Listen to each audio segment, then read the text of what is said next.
This is a perfect example of everything I've been saying for the last several months. Why you got to pay attention to who you're following. If you are seeing somebody talk about run a play, run a play on Twitter, run a play on IG, this is the new play. Listen, bank fraud is not a play. Bank fraud is just bank fraud. So very quickly, let me play this video. Let's hear what he has to say. And then let's do what we always do on this channel, which is let's read the fine print. Let's look a little bit deeper. Now let's go ahead and play it and let's see what he's talking about. What if I told you there was a way to buy things like this $100,000 watch without spending a single dollar of your own money, using business credit like this that you never actually had to pay back? Not to the average person, guys. This sounds crazy, but any business owner knows how this works. You know how personal credit works. Let's say, for example, you'll get a car or a credit card in your personal name. You're personally held responsible for that. So if you were to go get a credit card in your personal name and you were to go max the card out, you're going to be held liable. And if you don't make that payment back, the bank could come and sue you. What makes this different about business credit? With business credit, you are not personally held responsible for that line of credit. So let's say, for example, how I got this watch. I was able to open a business that I didn't really give a shit about. I went and opened business credit cards in that account. I then proceeded to go on, buy this for $100,000. I'm going to turn around and sell it to a jeweler for $80,000 in cash, which now gives me the cash. I'll file bankruptcy on the company. I'll never have to actually pay it back because I'm not personally liable for that American Express card. It's all liable underneath my business.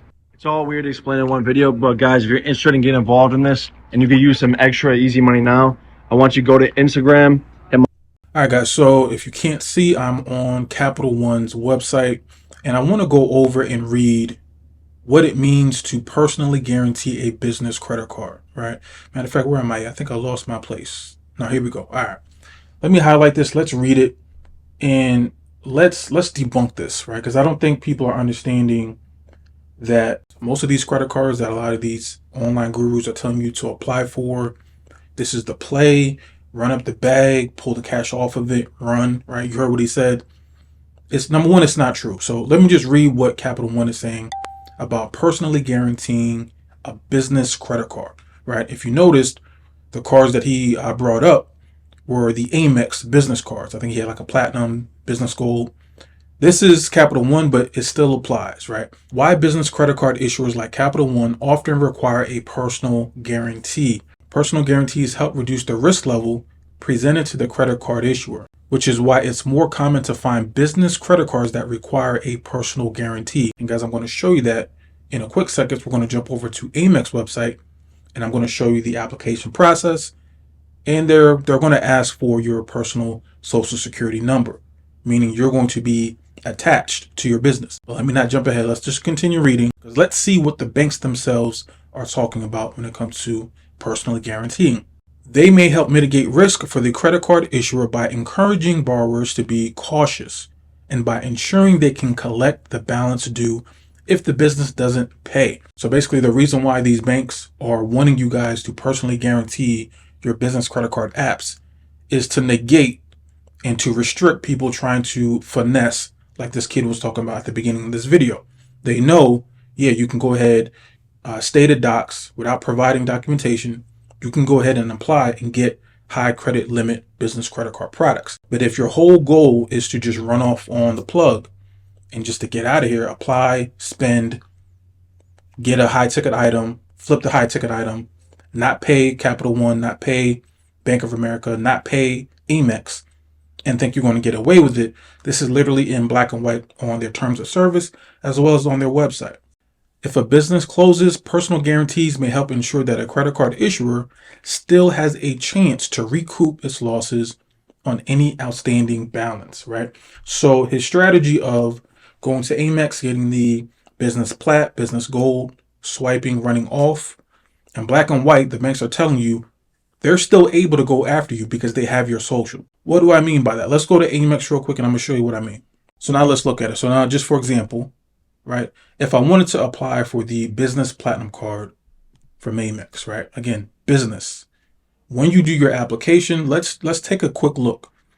What are they going to ask you and why are they going to ask you this? All right, so now it finally loaded. All right, so now it's going to ask you for your business information first.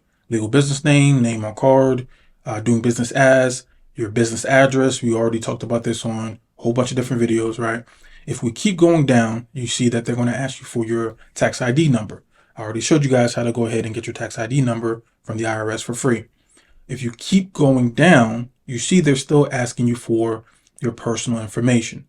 Notice right here, the social security number is required. It's required. Why are they requiring you to put in your social for a business credit card? Because it's PG'd, it's personally guaranteed. To apply for their business credit card products, you don't need to send tax returns, credit card statements. It's going to be stated income, right? So how are the banks going to tell whether or not they can trust you? They're going to ask for your social. So of course, this is going to be in your business name, but now they still have your social on record as well. It's going to be attached. So if you think that you're going to apply for Amex, put in your legitimate social, run off on the plug, and there's not going to be any sort of recourse for the bank, you are mistaken. We just read that on the Capital One website. In addition to that, the next videos I'm going to do later this week, I'm going to show that there are secondary bureaus that aren't as popular as Experian, Equifax, and TransUnion, but there are databases and aggregate companies that are basically keeping track of what you're putting on applications, on the personal as well as the business. So if you are continually going to banks and burning them, there are repositories that are keeping track of your social. Remember, I keep telling you guys, the banks are stupid. The algorithms are getting better. The AI, the artificial intelligence, is getting a lot better with these banks. So if you think your strategy is going to be get your personal credit right, then get your business credit cards, buy Rolexes and buy high ticket items, flip those high ticket items, file bankruptcy on your business, and continue to do it over and over and over again, trust me, they are aware of this. You're burning bridges, and your social security number that is attached to all of these accounts that are now being charged off and closed and bankrupt, they are going to find that out, right? This is basically just bank fraud. That's all this is. Half of the plays, right? Half of the plays that I'm seeing online is just bank fraud. But they're not calling it bank fraud, they're just calling it a play. So applying for cards, buying high ticket items with the intention of not paying them back is bank fraud, y'all. That's all it is, right? So do not let these people get online, try to hype you, try to gas you into doing things that you know for sure is not right. There are ways to finesse that's legitimate. This, right? This is not one of them. Okay, guys, that is it. Hopefully you got a couple of gems from this video. Be smart. If it's something sounds too good to be true, it is, right? It is. Make sure to like, subscribe, comment. I'll check you guys out in the next video. Peace.